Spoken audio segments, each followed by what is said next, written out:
Então, eu estava a propor para a palestra de hoje explorar este tema de também abordámos na meditação, o peka, equanimidade, que na tradição budista aparece em várias listas, todas elas listas que apontam para estados mentais absolutamente centrais no processo de despertar, e nomeadamente assim dois muito importantes são os 4 Brahmaviharas, no qual nós fizemos agora 4 semanas inspiradas, e só para relembrar os 4 Brahmaviharas, ou os 4 estados incomensuráveis, são Metta, amor e bondade, Karuna, compaixão, Mudita, regozijar, este é quando o coração se alegra com a bem-aventurança e o que há de bom no outro e em nós próprios, e por fim o peka, que é equanimidade. E a outra lista onde aparece também muito importante o papel da equanimidade chama-se os 7 fatores do despertar, ou seja, 7 estados mentais que são absolutamente fundamentais no processo de despertar. E equanimidade é um deles, e que nessa lista não é necessariamente resultante da concentração, mas estabelece muito quando a mente também ela está mais estável, mais absorvida. E em termos do processo de irmos apreendendo com maior clareza e profundidade a natureza da experiência do que é estar vivo, ir descobrindo que a mente tem um recurso incrível de não reatividade, de capacidade de se manter aberta e receptiva à verdade das coisas como elas são, que até há uma... talvez não, é sem dúvida a maior satisfação que o coração humano pode experienciar, é a verdade que liberta, que nos liberta das amarras de percepções erróneas e de véus emocionais que nos levam a perpetuar padrões, e calculo que já tenham notado, não é? Que andamos para aqui num ramo, ano após ano, perpetuando concepções de nós próprios que temos assim uma noção que não estão a ajudar muito, mas também não sabemos sair delas. E então a equanimidade tem um papel assim absolutamente fundamental no desamarrar desses nós da construção egóica. E, como disse na introdução da prática, a sua aplicação no dia a dia é também essencial.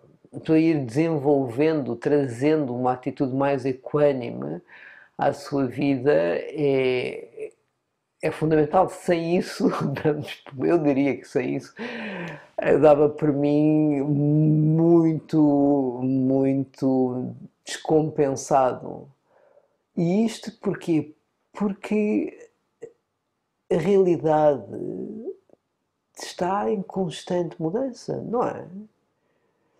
Ultimamente até parece estar um bocado acelerada. Eu não sei se é porque estou a ficar velho, não sei o que é que é. Eu acho que a era digital também speedou isto tudo.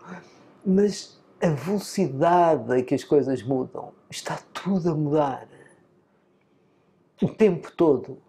À nossa volta e cá dentro. Essa é uma das características incontornáveis da realidade em que vivemos, a impermanência. E as coisas mudam.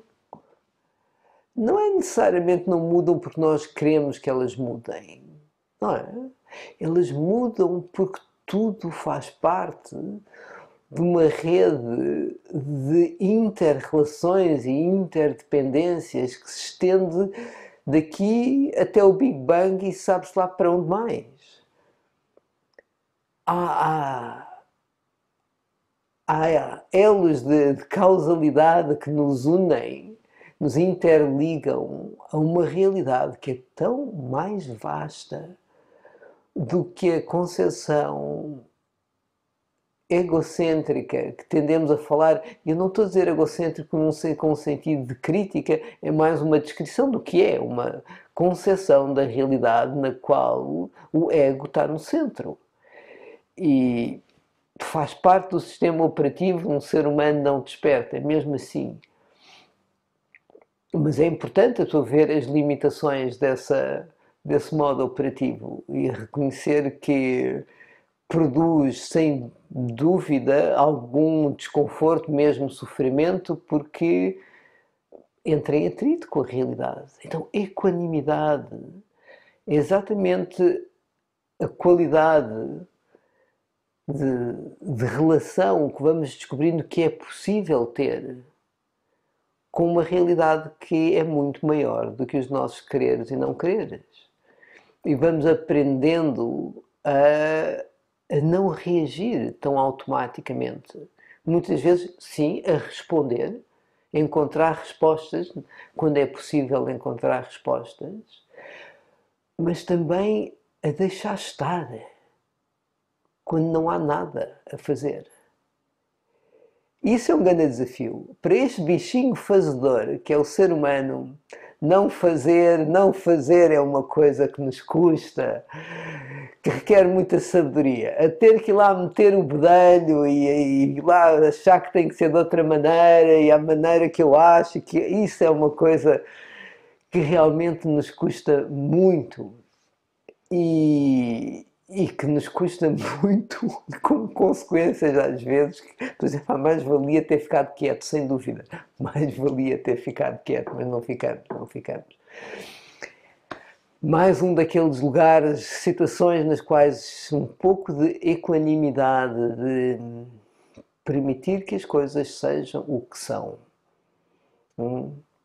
De dar realmente, honrar que cada um possa ser herdeiro das suas ações e que por vezes não há nada que nós possamos fazer perante isso e que cada um de nós é o herdeiro das suas ações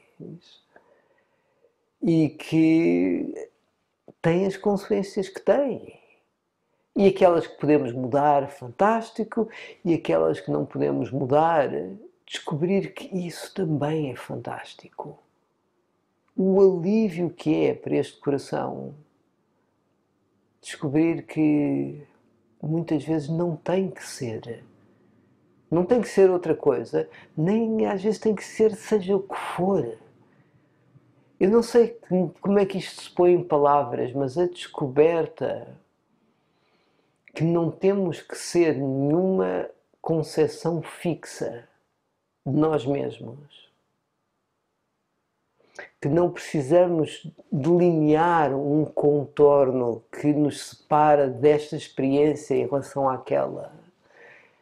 E que podemos nos abrir a toda e qualquer experiência na medida do possível. Se calhar é só naquele bocadinho quando estamos na nossa própria companhia, sentadinhos na almofada, mas isso já é fantástico. A pessoa tem que começar por algum sítio. Se calhar depois começa também a conseguir fazer isso com os outros.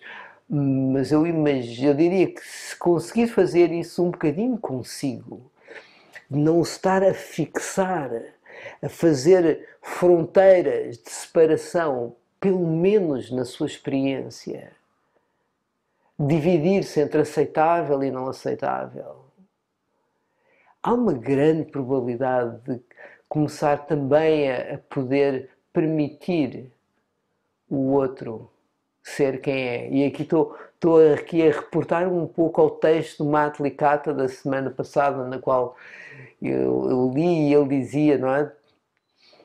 Permitir é igual a amar. Não é? Ele põe a questão, o que é amar se não permitir que o outro seja quem é? E eu diria, o que é amar se não permitirmos-nos também ser aquilo que somos? E aquilo que somos não é a concepção que temos de nós mesmos.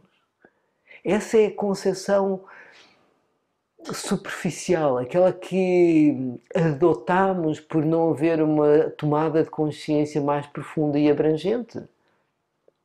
Se calhar formulámos uma ideia de nós próprios quando tínhamos 3 ou 4 anos. E no meu caso, 5 décadas depois. Essas concepções e perspectivas apertadinhas continuam. Então entendem, continuando para já um modelo mais psicológico, este convite da prática contemplativa, na qual a pessoa se senta e vai se abrindo à sua experiência, especialmente a sua experiência mais sentida, mais palpável, porque essa pelo menos está a decorrer aqui e agora. Não é uma concepção, não é mais uma formulação, não é uma fabricação da construção egóica na tentativa que a realidade seja isto ou aquilo. Não, o corpo está-nos a dar a experiência, o tom, a sensação do que é estar vivo aqui e agora. Sendo ele, de certa forma, o lugar onde recebemos a herança, que é a consequência das nossas ações, está aqui a ser sentida. E a prática está-nos a convidar a ir estando com o que aqui está. E ir abrindo espaço para sentir, ir aprendendo a linguagem deste lado da vida que não é uma ideia, que não é um pensamento. E nesse processo de ir estando com o que aqui está, por vezes somos assolados exatamente com o impulso de nos abandonarmos indo para aquilo que não é o que aqui está, não é? As coisas que já foram, as coisas que estão para vir, aquilo que achamos que devemos ser, aquilo que achamos que não devíamos ser. E isso é super útil de ser notado, tanto quanto possível. A pessoa, muitas vezes, quando dá por si, já se foi o momento presente, já se foi a equanimidade e está completamente envolvido no dramalhão habitual. Mas mesmo assim dá a possibilidade de notar, ok, todo este... E reconhecer o quanto, se calhar, vivemos esse dramalhão. Que essa criação, essa proliferação mental, que sim, que tem alguma conexão com alguma realidade, mas não é a deste instante. Em termos de experiência, algo que estamos a formular. Ok, e tudo isto, como é que é sentido? E é muito bonito este processo de vir ao corpo e como é que tudo isto é sentido. Porque enquanto com tudo isto era muito difícil, de certa forma, ter alguma equanimidade, porque tudo isto pode se tornar uma catástrofe impossível de ser lidada. Na verdade, enquanto experiência, é sempre algo que eu vou descobrindo que eu até posso acolher. Por maior que seja a maluquice que eu tenha produzido, curiosamente, em termos de contraponto sentido, o corpo dá-nos um receptáculo que quase sempre é suficientemente abrangente para podermos ir respirando com o que aqui está a surgir. E quando não é, o que a pessoa faz é aumenta, abre os olhos, não fica só no receptáculo que é o corpo e vai buscar ajuda à realidade à sua volta envolvente. E isso permitindo assim então desviar a atenção de algo que se está a tornar assoberbador. E se nunca tiveram esse tipo de experiência, não estão a perder nada. Não é para começar a ir à procura de experiências assoberbadoras que eu estou a dizer isto. Só estou a dizer é que, por vezes, neste processo de irmos nos abrindo à vida que aqui está, às vezes deparamos com muita vida que não foi vivida, no sentido que não pôde ser processada e metabolizada quando aconteceu. Não havia os recursos para tal. E que, por vezes, quando há uma outra oportunidade de haver uma tomada de consciência, as emoções, memórias, sensações associadas a uma experiência passada manifestam-se no momento presente com uma vivência que na altura não foi possível ter. Por isso pode acontecer. A prática, por vezes, abre-se para esse lado. E, de certa forma, eu tento partilhar metodologias que vos deem recursos também para ir lidando, se isso for o caso. E quando isso se torna muito intenso e começamos a sentir inseguros perante a nossa experiência, e então vale a pena ir buscar ajuda terapêutica, não é? Ter alguém que nos apoie nesse processo. Ou seja, o outro o que vai fazer é trazer a sua presença equânime e com isso ajudar-nos a descobrir equanimidade perante as experiências que agora estão a manifestar-se. E esta equanimidade que é tão importante a um nível psicológico, mesmo muito importante, estou a pensar alguns dos programas de mindfulness secular, não budista, a lidar com depressão e padrões compulsivos. Este aspecto de não reatividade é a grande mudança de relação com a experiência que todos estes processos essas metodologias estão a apontar. Então, mesmo assim, esse é o convite que o praticante é feito. Ok, a sua experiência é o que é, e vá-se deixando estar um bocadinho com o que está. Mas isto é uma grande tristeza. Ok, e note como é que é estar com essa grande tristeza alguns instantes. E o que isto vai fazendo é, mesmo para alguém que a sua experiência é bastante desagradável grande parte do tempo, é descobrindo que ela na realidade não é tão desagradável quanto parece tanto do tempo, e que mesmo quando é, até algo com o qual ela pode comportar e não precisa fugir de si. Então, mesmo em padrões mentais no qual a relação é difícil, a equanimidade é mesmo a porta de saída desse labirinto infindável, quando a mente começa a entrar em proliferação muito tortuosa, por assim dizer. A prática budista está a apontar para uma dimensão de experiência que está para lá deste lado mais psicológico que eu estou aqui a falar. Está a apontar para trazer a tomada de consciência. Só abrir a porta a alguém. Está difícil, só um instante. Não consigo. Como é que eu vou fazer com isso? Coitado, não entra. Olha, acho que vou ter uma atitude do P.E.K.K.A. Parece que já foi. Ok. Então, eu estava a dizer que a tradição budista, o caminho do despertar da consciência que o Buda foi delineando, utiliza o P.E.K.K.A, equanimidade, o desenvolver dessa faculdade, essa capacidade da mente, como condição fundamental para o processo de insight, de sabedoria profunda, de eurecas mesmo transformadoras.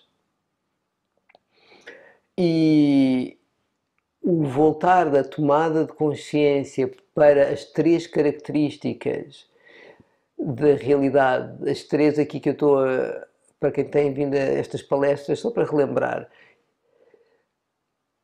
impermanência, anicca, insatisfação, dukkha, e não eu, anatta.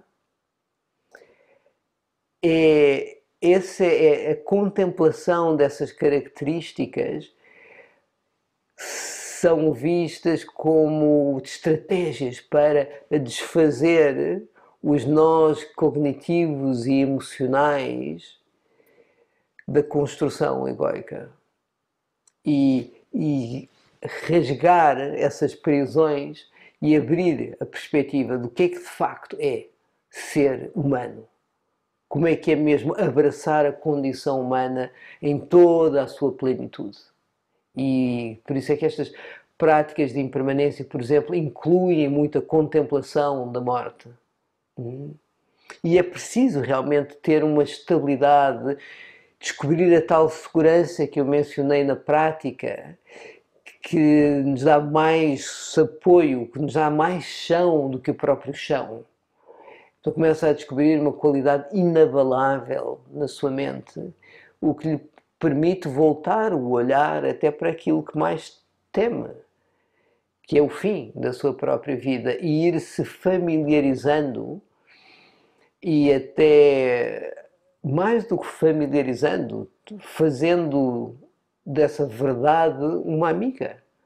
Ou seja, há algo que lhe aconselha como viver melhor. E essa é uma das consequências de adotar práticas que contemplam a impermanência e trazem essa qualidade de equanimidade à contemplação da realidade da morte, é que levam-nos a viver melhor. E faz todo sentido, não é? Quando a pessoa está ciente que não está aqui para sempre e que esta vida é. Isto é uma imagem muito utilizada na tradição budista, que esta vida é como uma gota de orvalho, um arco-íris, um momento fugaz.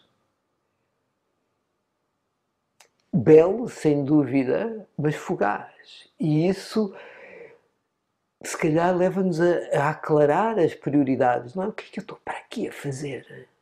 O que é que eu estou para aqui a fazer?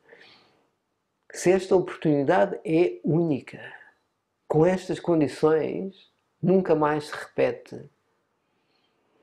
E se depois quisermos trazer um bocadinho da perspectiva cosmológica budista, em que há infinitas possibilidades de renascer qualquer outra coisa que não ser humano, isto fica ainda mais precioso. Mas pronto, sem ir buscar esse lado, só o milagre que é estar vivo e o quão frágil esta preciosa oportunidade de facto é, pronto, essa é uma das razões para a qual se traz a qualidade de equanimidade para a contemplação da impermanência. Para a contemplação da insatisfação.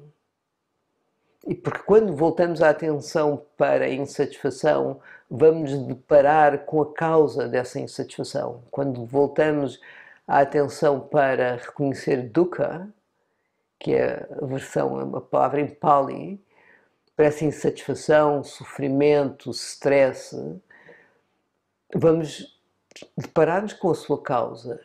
E a sua causa está intimamente ligada com a qualidade de relação que estabelecemos com o que está a acontecer.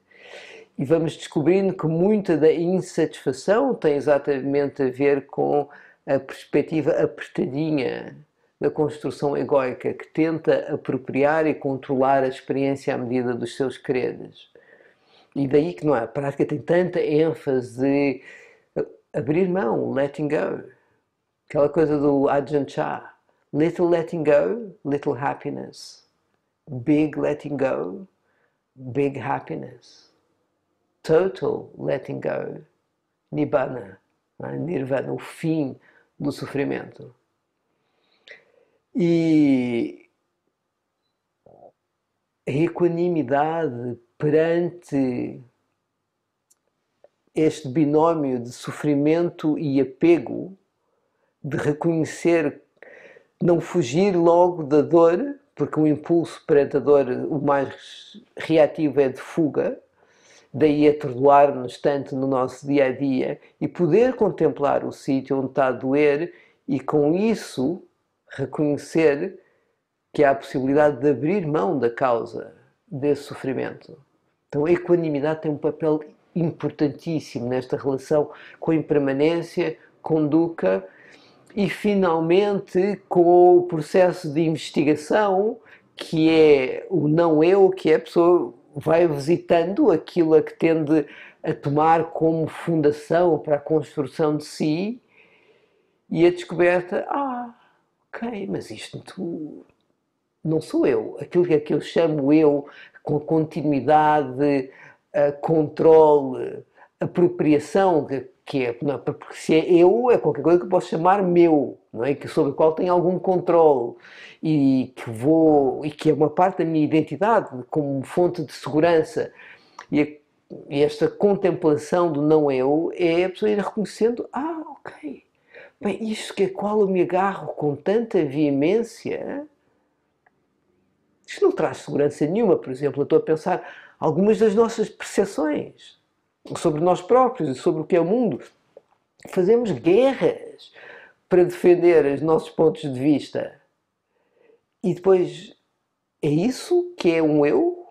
É esses pontos de vista que depois a pessoa, ao aprofundar e trazer mais discernimento, vê o quanto muitos deles são fúteis, errôneos, provindos de perspectivas inadequadas, em momentos de pouca consciência, e construímos toda uma identidade à volta desses pontos de vista.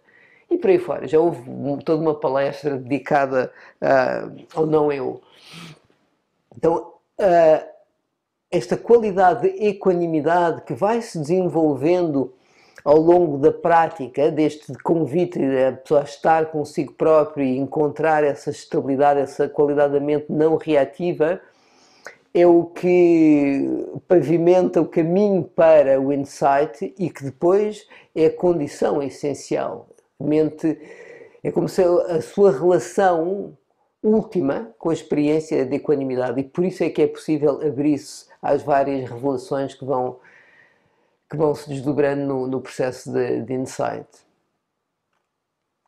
E eu acho, agora só para terminar, e depois quero abrir espaço para o vosso lado, muito elegante como esta qualidade de mente, de upekkha, equanimidade, nos 4 Brahma Viharas, está tão associada às qualidades do coração.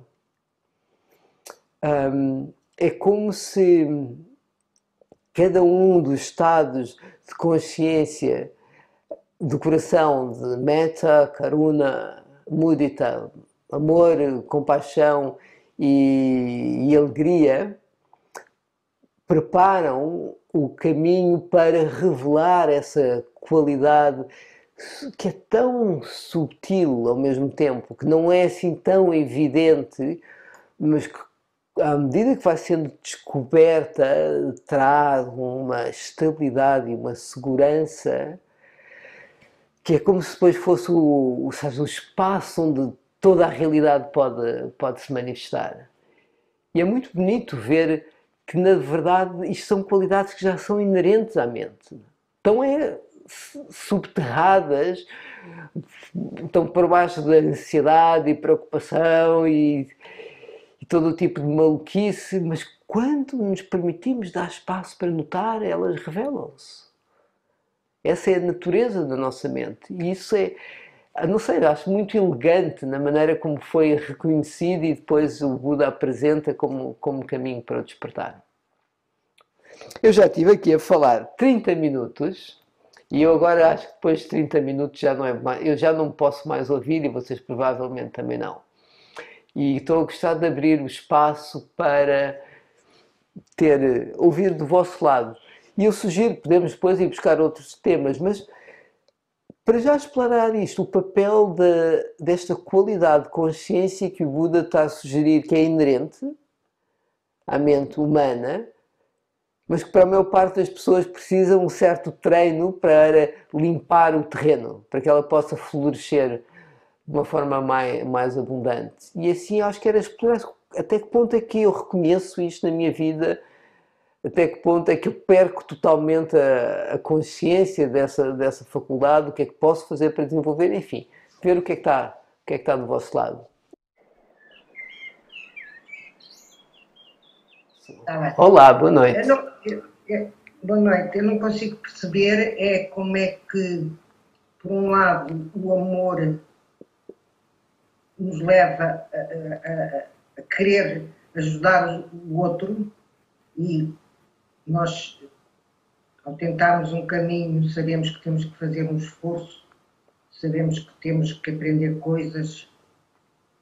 Como é que deixamos o outro ser quem é? Como é que sabemos os limites de deixar o outro ser quem é e, e de poder ajudá-lo e de poder dar-lhe, ajudá-lo a ter recursos, ajudá-lo a despertar. Portanto, qual é o limite para não deixá-lo ser quem é e ao mesmo tempo querer transformá-lo? Eu acho que é uma excelente ideia nós não queremos transformar o outro. Acho que é um bom princípio de não abordarmos alguém com a ideia de que queremos transformá-lo. Porquê? Porque ninguém se conhece tão bem quanto o próprio. E qualquer noção que eu tenha de transformar o outro vem com todas as limitações da minha perspectiva e desconhecimento do que é que o outro realmente é. Por isso eu diria, já é uma excelente expressão de amor eu suspender as minhas intenções de querer transformar o outro. E dou-vos o exemplo, como pai, isso é um grande desafio. Okay? Como pai é um grande desafio e o que eu tenho a reportar com alguma humildade é que a maior parte das vezes as minhas agendas de melhoramento em relação à minha filha dizem mais sobre mim do que sobre ela. Dizem mais sobre a minha experiência de ter sido adolescente e o que é que eu achava que era preciso e o que é que eu achava que era aceitável do que realmente o que ela precisa. Eu acho que tenho que reconhecer que são muito poucas as vezes que eu estou mesmo disponível a ir ao encontro do que ela precisa para ser quem é. A maior parte das vezes eu abordo-a a partir do sítio do que é que eu acho que ela deve ser. Muito tingido pela minha experiência daquilo que sou, que não é o que ela é. E esta confusão de codependência e identificação é aqui, por exemplo, que a equanimidade pode ajudar em muito a tornar o amor bem mais sábio. Em vez de ser um amor tão misturado com apego, identificação e muito medo, começa, quem sabe, a ser um amor com um bocadinho mais de espaço. Espaço para que confiar que o outro também merece a confiança de poder crescer de acordo com os seus desígnios. Isto agora estou a falar da perspectiva de pai. Hein? Estou a falar da perspectiva de pai. Mas aplica-se muito bem também a casais, marido e mulher, amigos. Eu acho que na verdade dá para estender a tudo. E os outros tendem a dar-nos um feedback até às vezes bastante claro quando a nossa intenção de ajuda não está a ajudar muito. Mas é impressionante o quanto recusamos a ouvi-lo.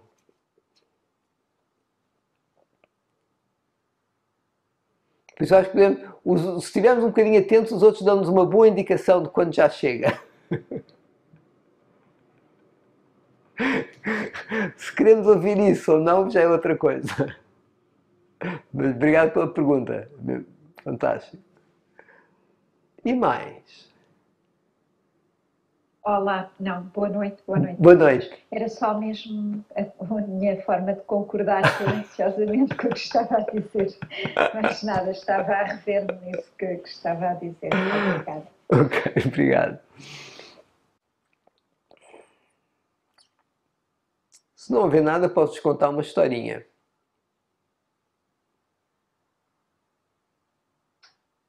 Que tem a ver com isto, com este processo de ser pai e etc, etc. Também serve para ser marido, ser amigo, ser... Hoje fui fazer surf com um amigo meu, com quem pronto, partilhamos bastante da nossa vida contemplativa e processos mais psicológicos, não só o lado budista, mas também assim o lado de investigar padrões emocionais e por aí fora. E ultimamente resolvi, em parte porque estou a fazer um curso a refazer um curso focusing e levou-me a querer outra vez conectar com uma metodologia que tem muito a ver com ir mesmo ao encontro daquilo que em nós, em mim, neste caso, possa estar a precisar de atenção. Aqueles lados que a pessoa tende a ignorar e que vai fingindo que não está a sentir e que vai empurrando e que vai comendo mais um chocolate para não notar e vendo mais um Netflix, enfim. É uma prática na qual a pessoa se convida, ok, e quando deixa cá ver o que é que gostaria, em vez de enfiar um chocolate pela goela abaixo, deixa cá ver o que há para sentir. E tenho, pronto, deixado-me mesmo abrir espaço para sentir e tenho reconectado com um lado que conheço bastante bem e que já não visitava há algum tempo e que, por um lado, não me espanta nada que esteja exatamente como sempre esteve. Ao mesmo tempo, é um certo espanto como é que há um lado da minha experiência que se mantém mais ou menos intacto, sem grande mudança, há pelo menos qualquer coisa entre 4 a 5 décadas, e cuja experiência, e eu tenho que ter cuidado com o que estou a dizer, mas acho que eu vou dizê-lo porque tenho que ter cuidado por ter um respeito, porque é um lugar de vulnerabilidade, e vou dizê-lo na esperança de vos dar coragem para reconhecer se o mesmo se passa do vosso lado. Mas é um lado cuja experiência é principalmente de profundo desespero, solidão, impotência no seu desespero, um sentido de desespero que vem com a impotência porque não só não tem os recursos para conseguir lidar com o que está a sentir, como tem a clara noção que não virá ninguém para o ajudar, para o apoiar. E isto não se manifesta como uma ideia, no meu caso manifesta-se como sentindo. Eu só estar a mencionar isto, estou aqui com uma pontada a atravessar-me o peito de um lado ao outro. E é à volta dessa região que a coisa... E agora sorri, mas é mais um sorriso para não sentir do que... E eu sei que essa experiência, que muitas vezes nem estou a sentir, nem estou a fazer nada para não senti-la, mas que, no entanto, molda, informa tudo o que eu faço, digo, penso, a maneira como eu relaciono com os outros, a maneira como eu relaciono comigo, quase sempre, para não dizer sempre. E é incrível que uma vida possa ser tão moldada por uma experiência que é o resultado de N momentos ao longo da vida e que depois se cristaliza com uma série de perspectivas, com uma série de sensações, estado de espírito, emoções associadas, e que vamos dizer que esse nó de dor e de vulnerabilidade depois vai criando à sua volta uma constelação de estratégias para não ser ativado, para não ser sentido. Seja na relação com o próximo, seja na relação comigo mesmo, seja nas escolhas de como é que me apresento ao mundo, seja tudo nas escolhas do que é que a pessoa veste, aquilo que faz, aquilo que come. É curioso como de alguma maneira tudo vai lá tocar. E depois a pessoa chama isso eu. Esse novelo de trauma e dor resultante de desamparo e inconsciência é em grande parte aquilo a que a pessoa chama eu. E que defende com unhas e dentes, não porque essa seja realmente a realidade última daquilo que é, mas porque é um sítio de enorme vulnerabilidade e que sendo profundamente inseguro, sempre qualquer coisa vai lá tocar. E sem equanimidade, sem compaixão, sem meta, amor e bondade, sem os momentos também de reconhecer aquilo que é de facto bom, ético, saudável, é impossível. Quer dizer, para mim seria impossível. E eu não, sabes, eu não tenho assim a ideia que eu tenho que me ver livre dessa experiência. De maneira nenhuma. Eu imagino que essa experiência fará parte do meu, da minha construção, provavelmente para sempre. O que o revisitar e poder contatar com este lado me leva a rever e a relembrar é que não vale a pena tentar viver não sentindo. Eu posso passar anos sem sentir este lado, mas isso não quer dizer que esse lado não continua não só a doer, como, exatamente por estar no inconsciente, a condicionar toda a minha existência. E por ser um condicionamento inconsciente, a promover muito sofrimento. Não só para mim, como para aqueles com quem eu me relaciono. Porque quando nós nos relacionamos com os outros a partir de um sítio de medo, isso dificulta muito conectarmos com os outros, dificulta muito vermos os outros com alguma clareza, porque vemos os outros sempre distorcidos pelo nosso medo. Medo de ser magoados, medo de ser abandonados, medo de não ser amados, medo de não ser reconhecido. Porque nós próprios não nos estamos a... Eu próprio não me estou a permitir isso. Eu próprio não me estou a reconhecer, não me estou a amar, não me estou a ver. Então é natural que quando volto para o outro, por um lado quero imenso que o outro faça tudo isso, mas por outro lado tenho imenso que o outro faça isso. Entendem isso que eu estou a dizer, este paradoxo? Então a pessoa pode passar uma vida toda a fingir que não sente. Mas isso não só não quer dizer que não sente, que sente, continua a sentir, eu te diria que dói ainda mais, só que essa dor depois desdobra-se das formas mais incríveis e por vezes tortuosas, de outras maneiras, impossibilitando relacionamentos, trazendo problemas de saúde, padrões de compulsividade e por aí fora. Posso dizer alguma coisa? Sim? Não sei. Pois eu reconheço muito naquilo que está a dizer e dessa dor profunda, que eu acho que no fundo resulta da condição de nós realmente não reconhecemos a nossa verdadeira natureza, não é? Essa solidão profunda, essa dor profunda, também é resultante de muitos traumas de vida. E na minha experiência nós fazemos tudo para não sentir, ó, a vida distrai-nos desse sentido.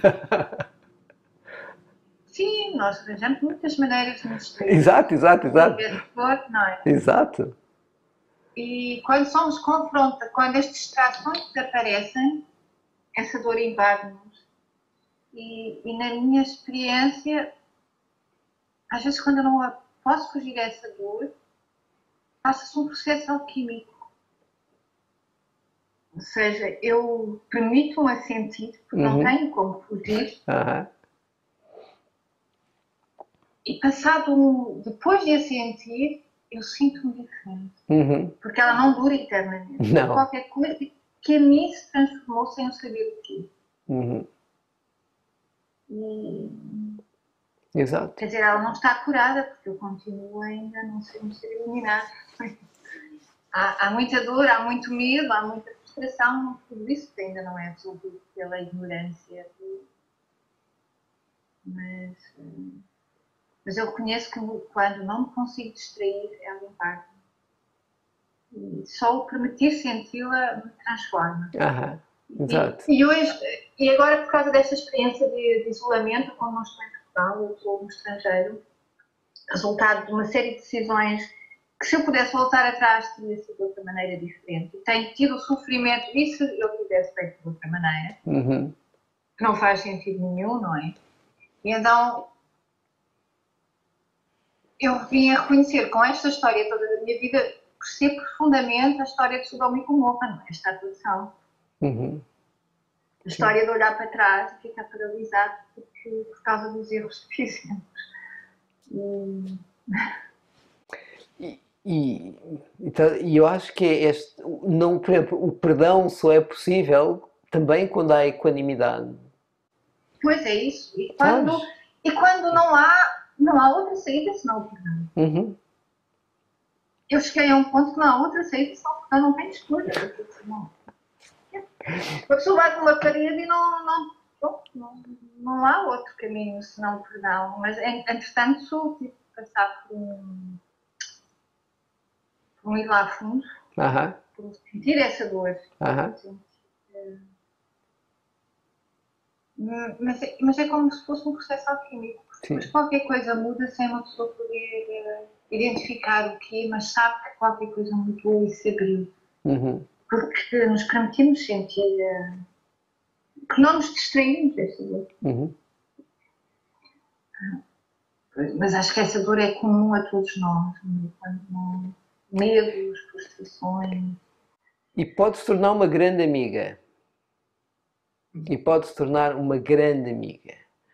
Que nos alerta e protege e se a pessoa se disponibilizar a ouvi-la. Porque ao mesmo tempo estão ali mecanismos muito sensíveis à relação com o que está a acontecer. E se a pessoa se permitir os sentir, nota mais cedo o que é que está a acontecer, em vez de só notar quando já não aguenta mais. Pois, mas é nesse sentido que eu acho que a aprendizagem da equanimidade é muito importante.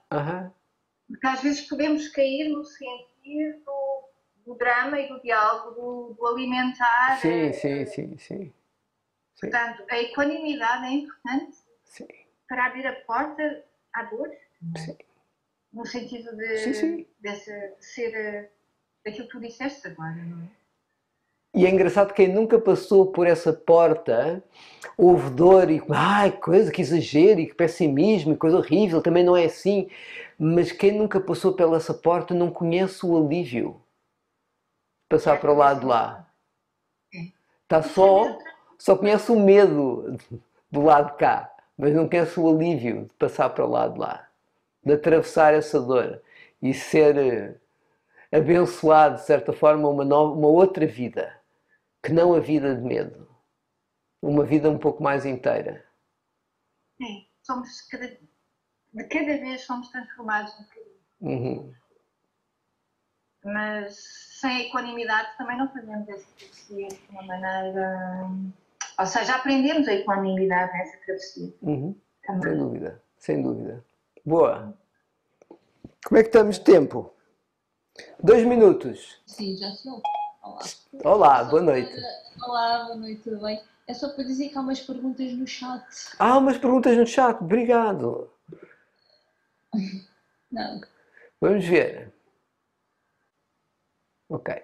Então, o PECA não pode gerar uma certa apatia ou comportamento apático. Se for o PECA, não. Se for dissociação, alienação, atordoamento, sim, sem dúvida. E acontece, é uma excelente pergunta. Por vezes, então nestes meios espirituais com uma certa apetência à transcendência, há uma coisa que se chama um bypass espiritual.